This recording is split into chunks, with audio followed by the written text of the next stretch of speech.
Hello, I am Stephen Hawking. Last year I had the pleasure of meeting Justin Yerbury. Many of his close family members have died from motor neuron disease, the condition I was diagnosed with when I was 21. Justin has dedicated his life to studying the disease and searching for a treatment. This is Justin's story. The motor system of each of us in this room controls our muscles. And it does this by sending impulses or signals from our cortex at the top of our brain all the way down to the tip of our toes and the tip of our fingers, just like this puppet. I remember Justin giving a lecture on motor neuron disease. If we cut those lines of communication, you can see that it falls limp and we can no longer control it. He's got this almost childlike wonder for the world, this insatiable curiosity. If we do that to each of these, we can no longer control any of the movement of this puppet. And that's exactly what happens in motor neuron disease. Justin would be considered a national leader, but he's also very well regarded internationally. I was amazed when I first found out that Justin didn't initially have a background in science. Great block from Justin Yerbury, the rookie. There are a lot of inherited diseases in different families, but people don't usually decide to go and start investigating the causes of it themselves. I used to always think, how do you work on the same disease and talk about it as a professional when it's had such a personal impact? I am not going to stop working until we have something that will treat this disease. And I think that we're close. Just trying to wipe this thing off the planet, really.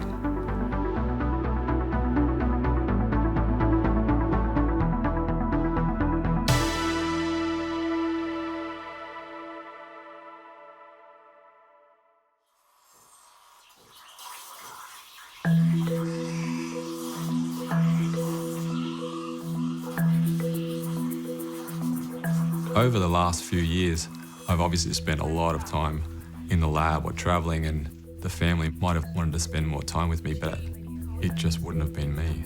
Like, you could walk across it in a very short amount of time. It took me 20 minutes to walk around the whole thing. They are spending a lot more time with me at the moment. So, yeah, I really cherish that time.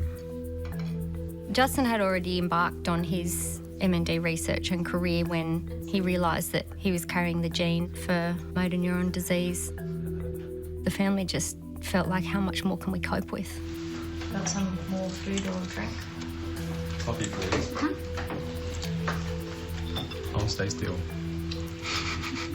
Some people, when they see trouble, put their head in the sand. Thank you. That's not Justin.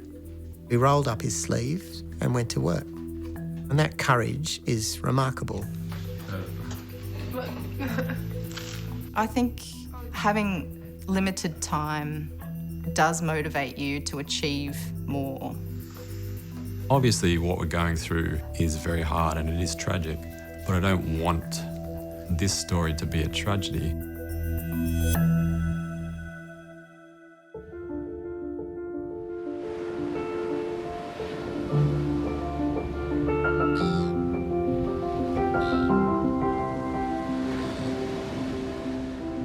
I was born in Wollongong in 1974.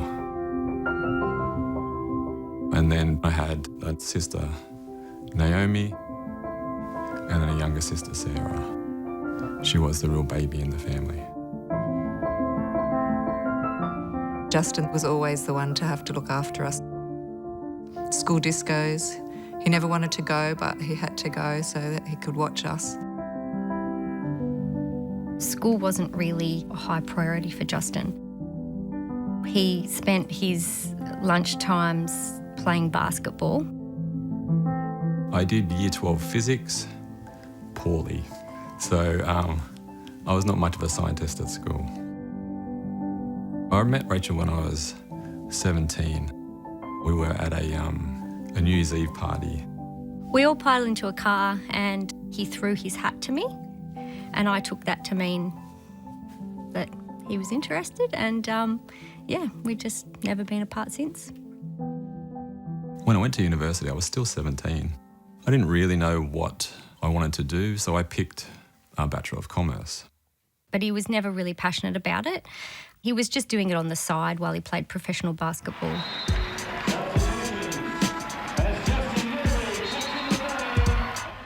I think he was a really amazing natural player.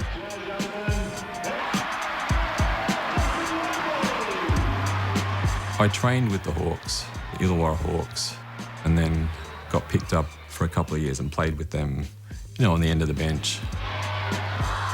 It was a short professional career. I like to think that I was a decent player.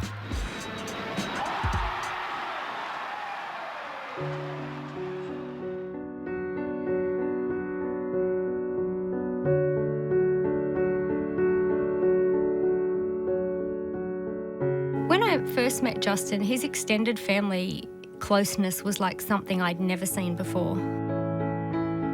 And they were in constant contact. My mother has a large family, 7 brothers and sisters. And one of her brothers, Kenny, was diagnosed in 1994 with something called motor neuron disease. It really didn't mean anything to me at the time. I had no idea what motor neuron disease was until we saw Kenny at Rachel and I's wedding, and he had a sling and his entire arm was paralysed. That's the last picture of all 8 of the children. And I think he died during 1996. That was a real shock and devastating, but we had no idea the implications of what was about to come. I think it was in 97 that Justin's cousin was diagnosed as well, and he died within only a few months. And that hit Justin very hard because he was very close growing up with Ashley. It was just unbelievable. He was 21, so then it became almost like a ticking time bomb. Who's it going to go off next to next? What I decided to do was to have a look back through our family tree to see whether or not this was something that had been there before. He kind of had to put 2 and 2 with a lot of the death certificates to say that could have possibly been MND. I could trace back cases of motor neuron disease to at least 1920 and potentially even further back. At around about the same time, I wanted to understand what it was that was causing this disease. It was a puzzle, and he was like, well, what's going on? Why doesn't anybody know about it? And why is there no treatment for this?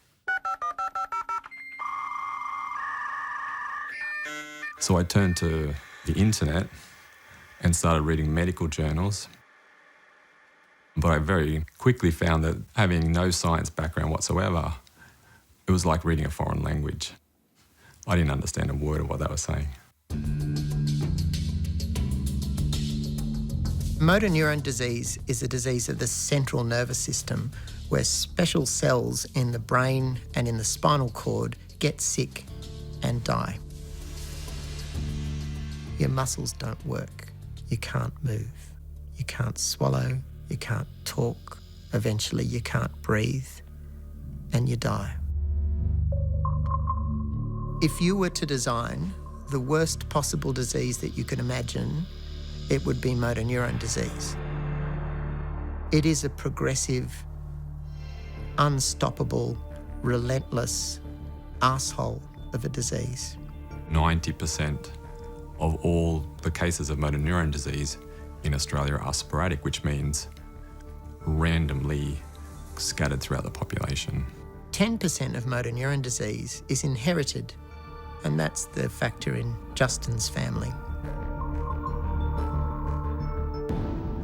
When Justin was doing all the family history and reading the journal articles, one of my mum's close friends said to Justin, why don't you go back to uni and do some biology courses and that could help you understand all these papers you're reading so that you can make sense of it and help your family. And he said, right, I'm going to go back to uni and study science then.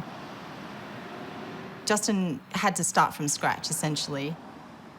You don't just become a motor neuron disease researcher. He had, you know, I guess a big mountain in front of him. Yeah, I was surprised at how I picked it up, I think. On the other hand, I had something driving me to understand it. But we still didn't really appreciate the tragedy that was about to unfold. In the late 90s, early 2000, we had numerous people die. It was devastating. During a 6-week period in 2002, we lost my mother, my grandmother and my aunt. Mum passed away and not long after Auntie Kathy passed away, and I remember going to Auntie Kathy's funeral and I couldn't get any sadder. We just lost another auntie. And I can't get any sadder. I'm the saddest I could ever be.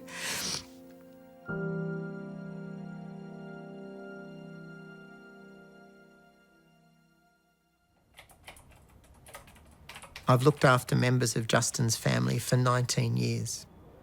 Mothers, fathers, brothers, sisters, grandmothers, aunties. 50% of the people in his family carry a faulty gene that will turn into motor neuron disease. They told us it was the SOD1 gene and that could be tested for. So in this photo of all of the cousins, Jamie doesn't have the gene, but Amy has got the gene. You tell anybody that you can have a test and they go, oh, well, you definitely would. Like, that'd be the first thing I'd run out and get the test. But it's so much harder than that. If you don't know, you can stick your head in the sand. But once you know, you're just waiting. Every little twitch, every muscle ache. Oh, that's it, it's got me. That's it. All from the one family. Ashley's passed away, Stacey's passed away, Amy has the gene, and Hayley's passed away. So 3 out of the 5 have passed away. My husband and I decided to start a family. That seems like such a long time ago. So I decided to have the gene test, and I don't carry the gene. It was a pretty marvellous day. It was like I'd won the lotto.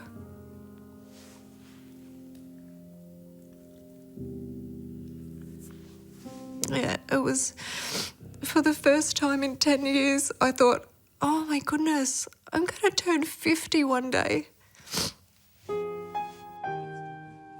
Eventually, Justin decided to have the gene test. It's a big decision, but you have a 50-50 chance that you're going to walk out of that room with a clean bill of health, essentially. To our devastation, that came back positive. Hey, Mum. To be honest, I didn't think there was going to be any other result. I wasn't necessarily surprised. So I did 3 years of undergraduate and then 1 year honours project. And as I was doing that, I was also being employed part-time as a research assistant. So able to kind of spend all of my time in the lab and sucking up a whole bunch of information. I got a first-class honours, which then allowed me to apply for a scholarship for a PhD. I was in the middle of doing my PhD, or towards the end, I guess, when my sister Sarah was diagnosed. There are moments, maybe quite a few moments, where I get a bit sad, and it's mainly just sad. Yeah, but just smile all the time, so I don't know. That was one of the hardest ones to take for me, I think. 2 young kids And, you know, she was my baby sister. In our immediate family, my grandmother died when she was 72. Mum was, 50-odd. And now Sarah, at, how 26. 26. It's just, it seems like it's getting younger and younger. Justin's sister passing away really knocked the wind out of his sails. It was a huge blow. And of course it drove me again to kind of finish and to move on, but it was devastating to know that I was working towards something, and I couldn't do anything. Yeah, I really couldn't do anything.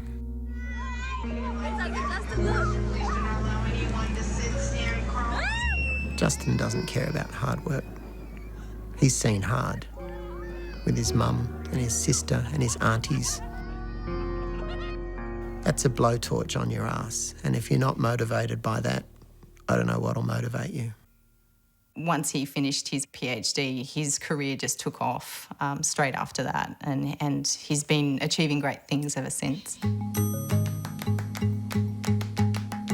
It was really a relatively short period of time. He has built up a research group.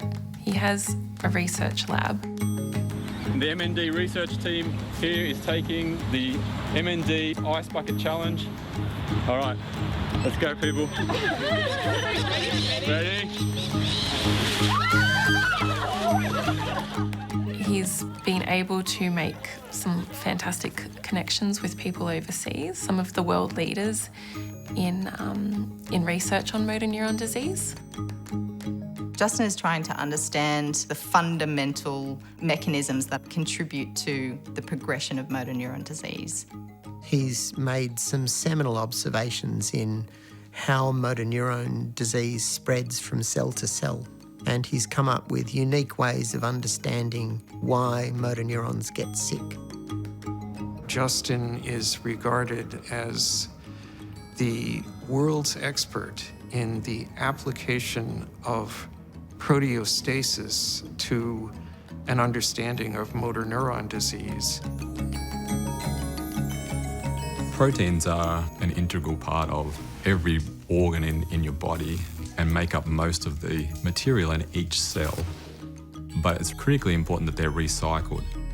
So we think that in motor neuron disease, that's not happening and they're kind of just clogging up the cell. What Justin realised is the fact that the spread of the disease, once it starts, results because these clumps of toxins migrate from one cell to another.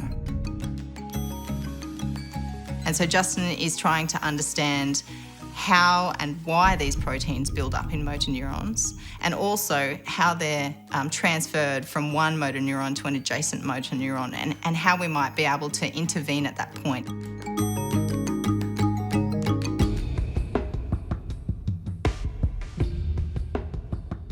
In April of 2016, I just noticed my thumb was just not acting the way it should.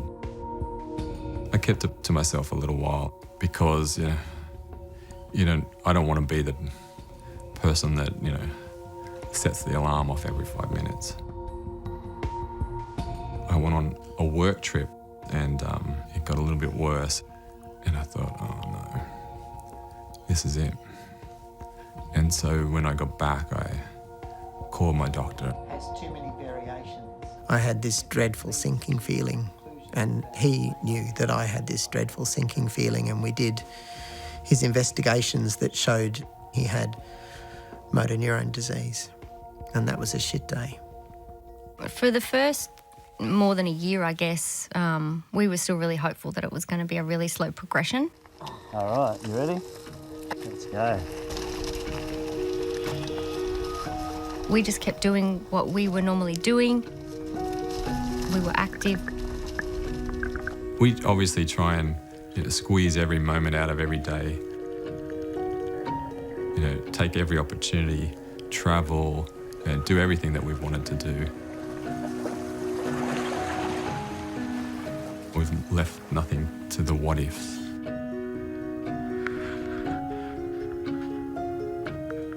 They took the girls to Africa. They've also gone back to Cambridge, where Justin has previously worked as a researcher.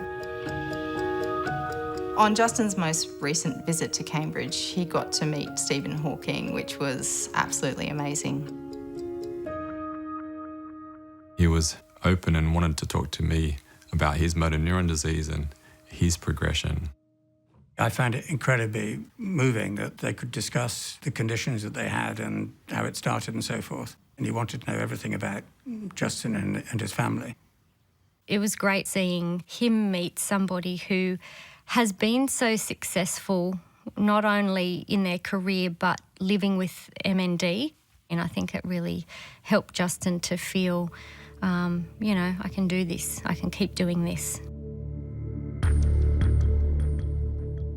When Justin returned from Cambridge, he was still quite able.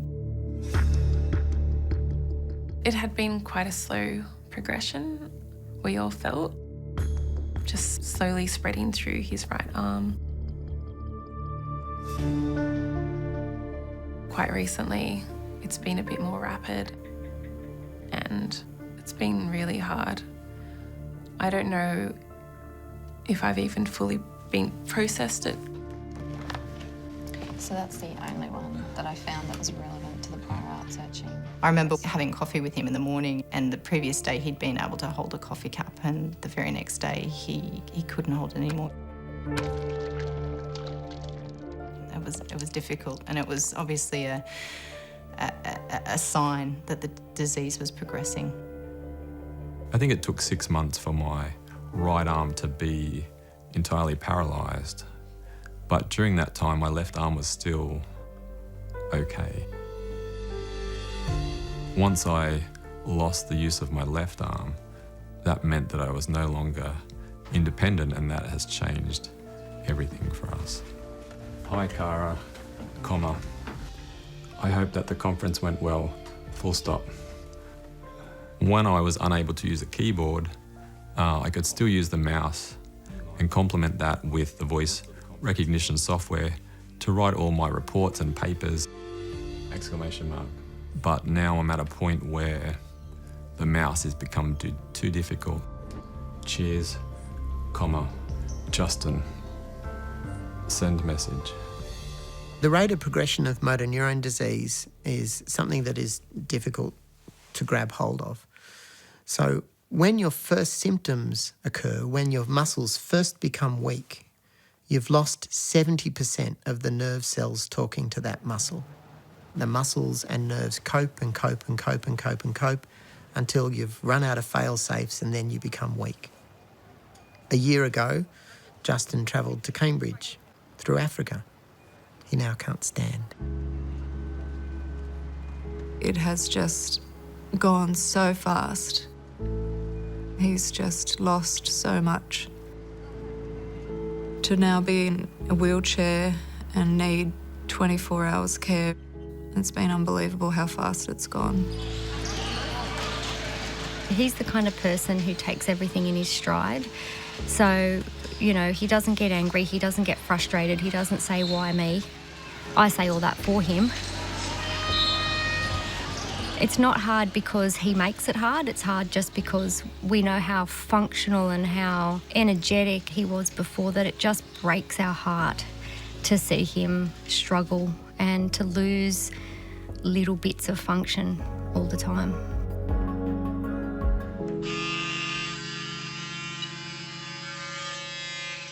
At the moment, things for me have slowed. I cannot work at the pace that I used to. Work is very, very important to Justin because he's so driven and passionate about finding a cure, and that's what's so heartbreaking, is to see someone with such an amazing career trajectory to be cut down by this awful disease. Is that good enough? Yeah, thank you. Okay. Even though he's quite advanced, he's still going to work every day. He's still working as a research scientist. He's still developing new science for motor neuron disease. I've never really thought about what it means to leave a legacy, and I think that, you know, I'm coming to a place now where I'm starting to think about what I have left. So got that last lot of lysates now. Final western blot to do. What Justin's been doing over the last 5-10 years is to be building a young research team to be able to carry that research on. We'll hopefully put this project in for funding. Yeah, this would be perfect to apply for that. Yeah. When you're doing this sort of research where you're in a lab, you're not working with or talking to people that actually suffer from the disease. Chapter 3 was on the TDP. But it now affecting someone that you care about so much is just so cruel.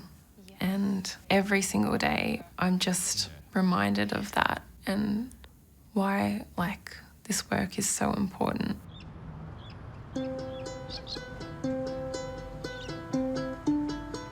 By the end of last year, Justin's condition had deteriorated quite significantly, which was quite unexpected and quite shocking.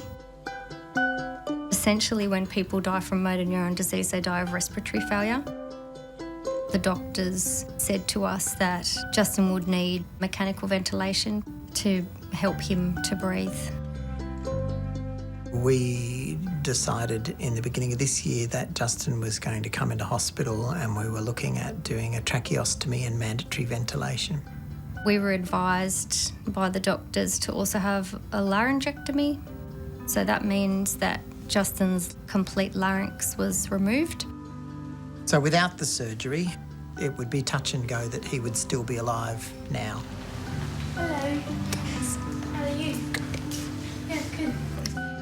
Because we opted for the laryngectomy, he is now unable to speak. It's very exciting. Yeah. And the way that he communicates is that we lip read, or he uses his voice software, which he coordinates through his eye gaze on his computer. Thanks for looking after me. This operation enables us to measure Justin's survival in years or decades. Can I have a hug, please? It is a fantastic thing, but you shouldn't underestimate the resolve that it requires on Justin and Rachel's part. This is so much harder than what we thought it would be, but we had to look at it as a gift. We had to look at it as an extension of Justin's life, and certainly to me and Maddie and Talia, that really means a lot. Hello. Haircut looks nice. And it also means a lot for Justin to be able to pursue his work goals. The disease process continues. Astonishingly, there are preserves of function that remain intact. So he will always have his eye gaze. He'll always be able to communicate. I felt that there was more work to be done and more work that I needed to do. I needed more time with my amazing and strong wife Rachel and my 2 beautiful daughters. You would think that these people with this horrendous disease would just give up. They don't. They learn how to live with it, not how to die from it. I am recovering very slowly, but I hope to be back at work soon. It has been very hard on myself and my family, but I need to see this disease beaten into submission before I leave this world.